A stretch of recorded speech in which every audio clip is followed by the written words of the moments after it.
An Egyptian source has denied media reports about an anticipated visit by Israeli Prime Minister Benjamin Netanyahu to Cairo.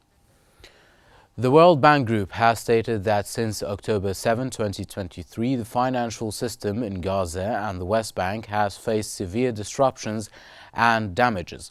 The World Bank and United Nations Interim Damage Assessment updated to July 2024 figures estimates $14.2 million in damages to the financial sector in Gaza between October and the end of January 2024.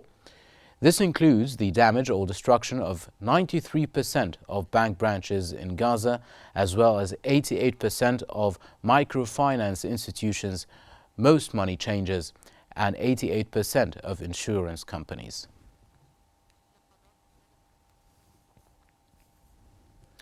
Dozens of Palestinian residents were suffocated by tear gas during an Israeli military raid into the town of Beit Furek, east of Nablus.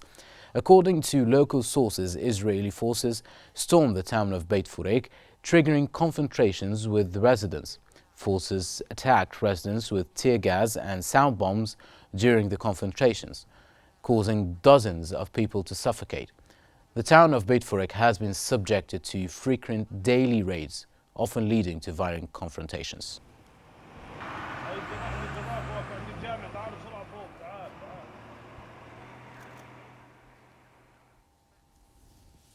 Israeli occupation forces have stormed a Palestinian neighborhood located on the southeastern of Ramallah and Al-Bira Governorate. Eyewitnesses reported that Israeli forces raided several areas in the neighborhood, seizing the camera footage of several homes and shops.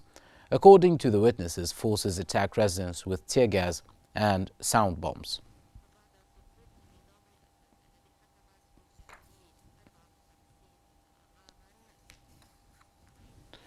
An Israeli Knesset member from the Likud party has proposed a draft law to allow freedom of movement for Israelis within the Gaza Strip.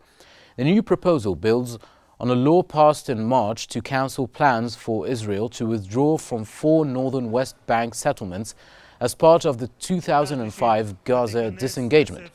Recently, Likud and religious Zionism Knesset members, alongside settler leaders, formed a group to repeal the Gaza disengagement law, aiming to legitimize the recolonization of Palestinian territories.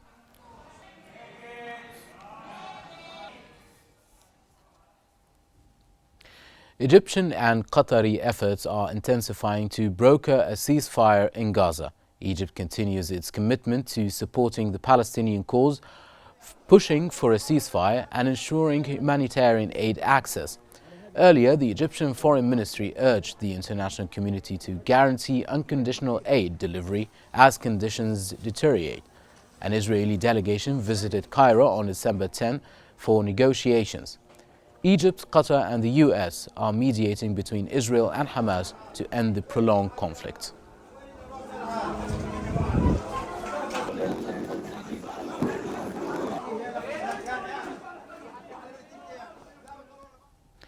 Palestinian UN Ambassador Riyad Mansour has sent letters to the UN Secretary General, the Security Council President and the General Assembly President, urging accountability for Israel's action in occupied Palestinian territories. Mansour has further highlighted the suffering of Palestinians from mass killings, displacement, kidnappings, imprisonment, collective punishment and famine under the Israeli siege. He called for urgent action to end the massacre and starvation in Gaza and demanded Israel to be held accountable for war crimes, including East Jerusalem. We condemn this crime. We condemn those who committed these crimes, particularly